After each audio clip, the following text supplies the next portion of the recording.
এই যে আমার ক্যামেরা পার্সন যে দেখাচ্ছে, এখানে কিন্তু জায়গার অধিগ্রহণের যে সমস্যা, সেই সমস্যার জন্য কিন্তু বিএসএফ অস্থায়ীভাবে যাহা করে 1টা 2টো 3টে 4টে 5টা কিন্তু লেয়ার দিয়ে রেখেছে।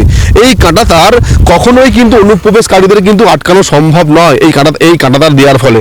যদি আমি মনে করি যে বাংলাদেশে আমি চলে যাবো, এই যে এরকম করে কিন্তু আমি একটা পা আমার কিন্তু বাংলাদেশের দিকে, আর একটা পা কিন্তু যদি আমি পার করি তাহলে কিন্তু আমি বাংলাদেশ সীমানার মধ্যে আমি কিন্তু ঢুকে পড়বো। অর্থাৎ এই যে সীমান্তবর্তী এলাকায় যে কার্যত যে কাঁটাতার নেই তা কিন্তু পরিষ্কার।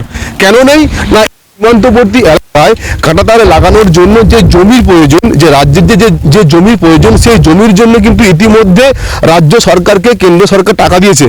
টাকা দেওয়ার পরেও কিন্তু রাজ্য সরকার জমি অধিগ্রহণ করে বিএসএফকে দিচ্ছে না, আর তার জন্যই কিন্তু বিএসএফ এখানে বড় উঁচু করে শক্তপোক্ত খুব সুন্দরভাবে কিন্তু কাঁটাতার লাগাতে পারছে না। এখন মুখ্যমন্ত্রী কবে জমি দেবে সেই দিকে তাকিয়ে রয়েছে গোটা এলাকার বাসিন্দারা।